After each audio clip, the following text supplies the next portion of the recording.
வணக்கம் நண்பர்களே, இந்த க்ரூசர் வண்டிக்கு பார்த்தீங்கன்னா டிங்கரிங் ஒர்க்கு முடிஞ்சுது. எக்ஸ்ட்ரா ஒரு ஒர்க் என்னென்னு கேட்டிங்கன்னா, அண்ணன் சொன்னாப்புல இதெல்லாம் கொஞ்சம் பெண்டு கட்டணும். அந்த வேலையை வந்து அடுத்தது கொஞ்சம் இதுக்கு முன்னாடி இங்கே பாருங்க, சீட்டெல்லாம் கழட்டியாச்சு. சீட்டெல்லாம் கழட்டி கீழே கால் பற்ற வச்சு விட்டாச்சு. அது முடிஞ்சுது. உள்ளுக்குள்ளேயும் பார்த்து அதுக்கு தகுந்த மாதிரி நட்டு பற்ற வச்சுட்டு இந்த சீட்டு, இந்த பேக் சீட்டு மேலே முடிஞ்சுது. அதே மாதிரி இந்த பக்கம் மேலே முடிஞ்சுது. இந்த மேல் செட்டப்புக்கு மட்டும் என்ன பண்ணுதுன்னா, அதை வந்து ஆங்கில கட் பண்ணி அதை ரெடி பண்ணிட்டு இருக்குது. இந்த செட்டப் பேக் செட்டப்பு முடிஞ்சுது. அவ்வளோதான், பேக் செட்டப் முடிஞ்சுது. இது முன்னாடி பார்க்கலாம். இந்த சீட்டுக்கு போட்ட சீட்டை பார்க்கலாம்.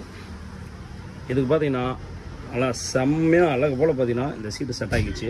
வேறு லெவலில் இருக்குது. ரெண்டாவது ஹெட்ரஸ்ட் வரும், 2 ஹெட்ரஸ்ட் வரும் இந்த சீட்டுக்கு. அதே அப்படி உள்ளுக்குள்ளே பார்த்தீங்கன்னா அழகு போல் என்ன பண்ணிக்கிறோம்,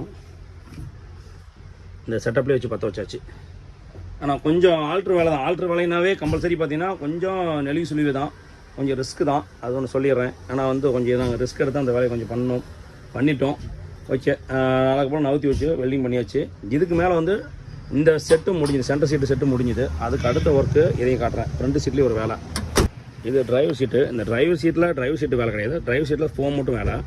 இது பார்த்தீங்கன்னா ஸ்கோ டிரைவர் சீட் ஓடுது. இந்த ஸ்கோ டிரைவர் சீட்டில் என்ன பண்ணுறோம், இதுலேயும் ஒரு வேலை. இந்த பிரேமை கட் பண்ணிடுறோம். இந்த பிரேமை கட் பண்ணிட்டு இந்த செட்டப்பை நேர் பண்ணி அப்படியே அடிச்சு விட்றது. ஃபோமை பார்த்தீங்கன்னா வச்சு பார்க்கும்போது ஃபோம் வந்து அழகு போல் இதோட கட் பண்ணி விட்டு மட்டமாக பண்ணி விட்டு சீட் கவர் போடுறது தான் இந்த சீட்டுக்கு வேலை. டிரைவர் சீட்லேயும் கொஞ்சம் ஆல்ட்ரேஷன் ஒர்க் இருக்குது. ஓகே, அந்த பேக் ஃப்ரேம் பார்த்துடலாம். அண்ணன் கொடுத்த சீட்லேயே பார்த்தீங்கன்னா ஃப்ரேம்லாம் அழகு போல் கட் பண்ணி விட்டு வச்சாச்சு. இந்த ஃப்ரேம்லேயும் அழகு போல் என்ன பண்ணுறோம், லைட்டாக வந்து கொஞ்சம் டிங்கரிங் ஒர்க் பண்ணணும். அதையும் பண்ணிவிட்டால் கரெக்டாக இருக்கும். சரி, ரைட், ஓகே. இந்த ஃப்ரேமை வந்து இந்த இடத்துலையும் பீஸ் போட்டு அழகு போல் என்ன பண்ணுறோம், இந்த பேக் ஃப்ரேமில் வந்து ஃபிட்டிங் பண்ணால் கரெக்டாக போச்சு. அநேகமாக அந்த வண்டிக்கு இன்னொரு 2 நாள் அந்த வண்டி வேலை முடிஞ்சிடும். சரி நண்பர்களே, இந்த 4 க்ரூசர் அடுத்தது வந்து டிங்கர் வேலை முடிஞ்சுது. அடுத்தது பார்த்திங்கன்னா சீட் கவர் ஒர்க்கு. அந்த வீடியோ அடுத்த வீடியோவில் பார்க்கலாம். எப்படின்னு பார்த்து சொல்லுங்கள். தரமாக கஸ்டமர் கடமை அந்த வண்டியை நான் ரெடி பண்ணி தரேன்.